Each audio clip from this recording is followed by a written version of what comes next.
오늘 사도행전 12장 1절의 말씀은 그때라는 단어로 시작하고 있습니다. 여기에서 그때란 사도행전 11장에서부터 이어지는 사건, 곧 예루살렘에 큰 흉년이 들었던 시기를 말하고 있습니다. 흉년이 들면 어떻겠습니까? 정치적으로, 경제적으로 불안할 수밖에 없는 상황이 될 수밖에 없죠. 마침 유대의 새롭게 왕이 되었던 이 헤롯이 교회를 핍박하기 시작하였습니다. 왜 그랬을까요? 이 헤롯 왕은 예수님 태어나셨을 때 그 헤롯 대왕의 손자였지만 로마의 신임을 얻지 못하고 있다가 이제 로마의 글라우디오 황제 때에 신임을 얻어서 이제서야 유대의 왕위에 올랐던 사람입니다.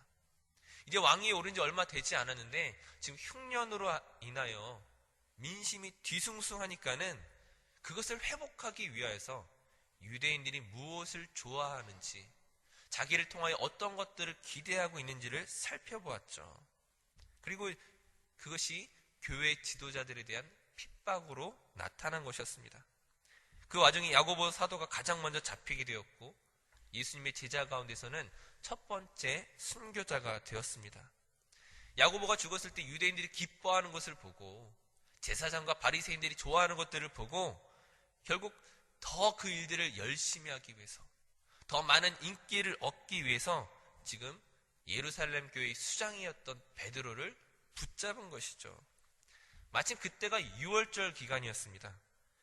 헤롯이 꽤가 많은 사람이었기 때문에 어떻게 하면 베드로를 죽일까, 언제 죽일 때에 가장 많은 인기를 얻을 수 있을까를 고민하고 있었죠.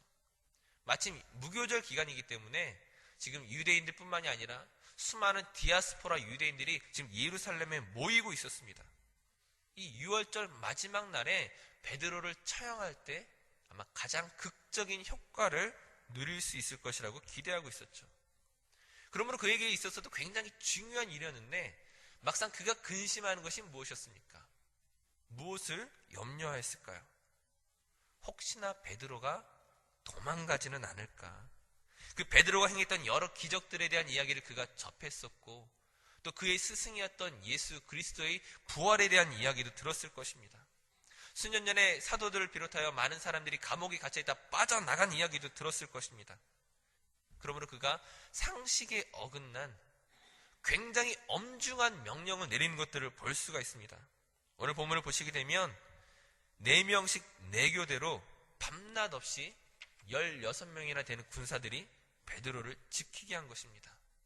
아마 그날을 두고 굉장히 긴장하고 있었고 유대 사회가 그 사건들을 주목하고 있는 그런 상황이었죠.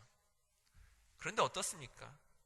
지금 베드로가 자기의 신체 오른손과 왼손을 각각 군사 1명씩 붙잡고 있는 그런 엄중한 감시 속에서 이제 다음 날이면 처형당하게 되는 그 상황 속에서 그는 잠을 자고 있죠.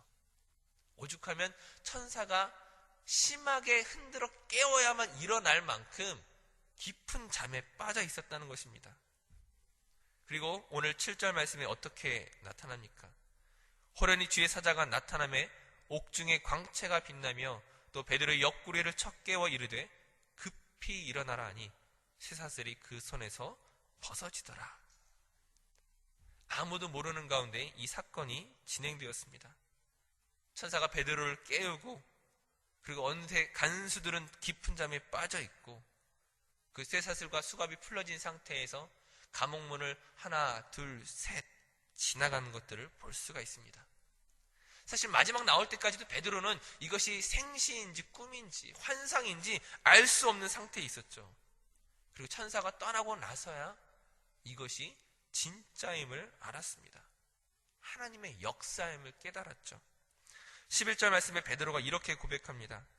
이에 베드로가 정신이 들어 이르되 내가 이제야 참으로 주께서 그의 천사를 보내어 나를 헤롯의 손과 유대 백성의 모든 기대에서 벗어나게 하신 줄 알겠노라 하여. 그가 감사의 기도를 드리고 이제 마가의 어머니인 마리아의 집으로 급하게 걸음을 옮겼습니다. 그가 거기서 처음 보았던 것이 무엇입니까? 자신을 위하여 기도하는 사람들의 목소리를 듣게 되죠. 자기를 위하여 전심으로 기도하고 있는 바로 거기에 자신이 풀려났던 비밀이 있는 것들을 발견하였습니다. 근데 막상 베드로가 문을 두들겼을 때에 처음 그 문을 들었던 사람이 누구입니까? 로데라는 여자아이였죠. 누구세요? 베드로가 나다, 베드로다라고 대답했을 때 로데가 어떻게 반응합니까? 깜짝 놀라죠. 아마 이 로데라는 여자아이가 베드로의 목소리를 익히 잘 알고 있었던 것 같습니다. 깜짝 놀라서 너무나 놀란 나머지 문 여는 것을 깜빡하고 사람들에게 뛰어갑니다. 베드로가 왔어요. 베드로가 살아서 돌아왔어요. 근데 막상 그곳에 기도하고 있던 사람들의 반응이 무엇입니까? 네가 미쳤구나. 혹시 네가 그의 천사를 본 것이 아니냐. 황당한 거짓말 취급을 해버리고 있는 것이죠. 어쩌면 이런 어른들의 반응들이 오늘 우리의 반응일지도 모르겠습니다. 자신들의 기도가 응답되었음에도 불구하고 막상 그 자신들의 기도가 응답될 것이라는 기대를 가지고 있지 못했던 모습입니다. 물론 상식적으로 일어날 수 없는 일들이 일어났습니다. 그 어느 때보다 훨씬 더 엄중하게 베드로를 지키고 있는 그런 상황 속에서 막상 그 베드로가 자신들의 눈앞에 나타날 것이라고 상상할 수 없었겠죠. 그렇기 때문에 로데의 말을 미친 취급하거나 마치 환상을 본 것처럼 조롱하는 말 속에서 우린 무엇을 발견합니까? 그들이 열심히 기도하였지만 사실 그 기도가 얼마나 허약한 것에 근거하고 있는지를 보여주고 있는 것이죠. 하나님께서 우리의 기도를 들으시지만 하나님의 우리의 기도에 응답하시는 것이 무엇임을 보여줍니까? 그 기도에 대한 우리의 열심과 확신과 의지로 말미암아 일어나는 것이 아니라는 것이죠. 그들이 기도하지 않았다는 것이 아니라, 그들의 기도에 열심히 부족했다는 것이 아니라, 그 모든 것에도 불구하고 사실 그들은 기도에 확신이 없었죠. 그러나 더 놀라운 것은 그런 상황 속에서도 기도가 응답되었다는 것입니다. 무엇을 보여줍니까? 기도는 우리의 확신 때문에 응답되는 것이 아니죠. 우리의 열심이나 우리의 노력이나 우리의 수고로 말미암아 응답되는 것이 아니라 하나님께서 그 기도하는 자들에게 베푸시는 은혜로 말미암아 응답되어지는 사건입니다. 오늘 우리 성도들의 기도가 응답받지 못한다면 그것은 우리의 기도의 열심과 확신이 부족하기 때문이 아니라는 거예요. 우린 기도하지만 늘 믿음이 없습니다. 하나님께 부르짖어 요청하지만 막상 그 일들이 실제 내 삶에서 이루어질 것이라는 그 확신과 기대가 너무나 나약한 근거 가운데 있다는 것이죠. 그럼에도 불구하고 우리를 대하여 하나님은 철저히 은혜 가운데 우리를 이끌어 가신다는 것이죠. 그 다음의 이야기를 보게 되면은 이제 계속 문을 두드리는 소리에 그제서야 사람들이 문 앞에 나와서 베드로가 살아있는 것을 보게 됩니다. 자신들의 그 연약한 확신과 믿음에도 불구하고 하나님께서 그 기도에 응답하신 것을 알았죠. 이제 베드로가 하나님께서 자신에게 행하신 그 일들을 설명하고 이제 예수님의 그 동생이었던 야고보에게 교회를 맡기고 이제 그 자리를 떠납니다. 베드로가 없어진 것을 알면은 아마 이 예루살렘이 난리가 날 것을 알고 있기 때문에 피한 것이죠. 그 베드로의 짐작대로 헤롯의 감옥이 발칵 뒤집어지고 그 베드로를 지키던 그 모든 파수들을, 그 병사들을 헤롯이 다 죽이라는 그 분노의 명령으로 끝이 납니다. 6월절에 예루살렘에 모인 수많은 사람들 속에서 자기의 위세를 자랑하고 싶었는데 그것이 실패했기 때문이었죠. 오늘 말씀의 결론을 맺겠습니다. 예루살렘 교회는 수많은 위기 가운데 지금 계속 놓여져 있습니다.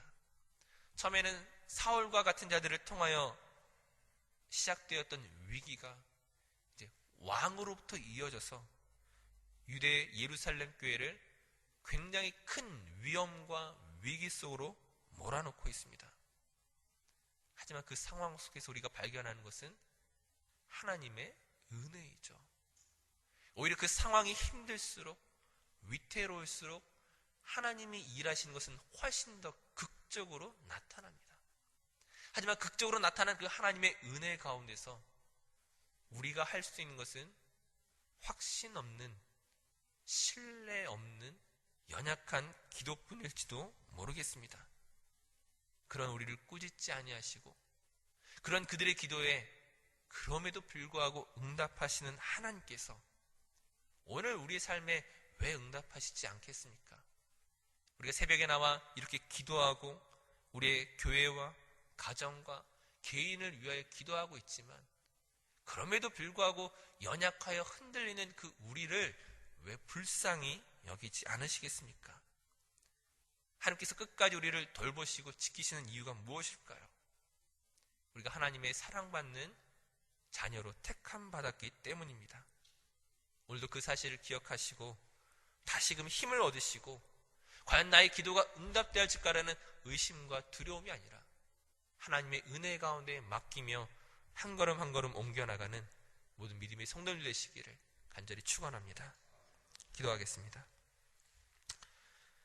사랑이 많으신 아버지 하나님, 우리가 매일 새벽마다 주 앞에 나와 기도하며 무릎을 꿇지만 그러나 우리의 마음속에서는 여전히 그 깊은 갈등과 고민과 탄식과 한숨이 여전히 남아있음을 고백합니다.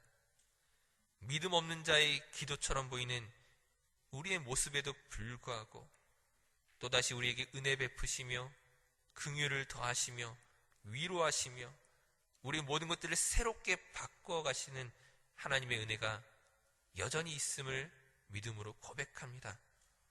2000년 전에 역사하셨던 그 하나님께서, 그 깊은 감옥에서 베드로를 구해내셨던 하나님께서 오늘 이 시대에 그 모든 환경과 위기와 어려움 속에서 그 답답함 속에서 우리를 건져내실 것들을 믿음의 눈으로 바라볼 수 있도록 주의 성령으로 충만케 하시고 은혜로 더하여 주시옵소서. 오늘 우리에게 주어진 삶 가운데 하나님께서 일하실 것들을 믿사오며 감사드리며 예수님의 이름으로 기도드립니다. 아멘.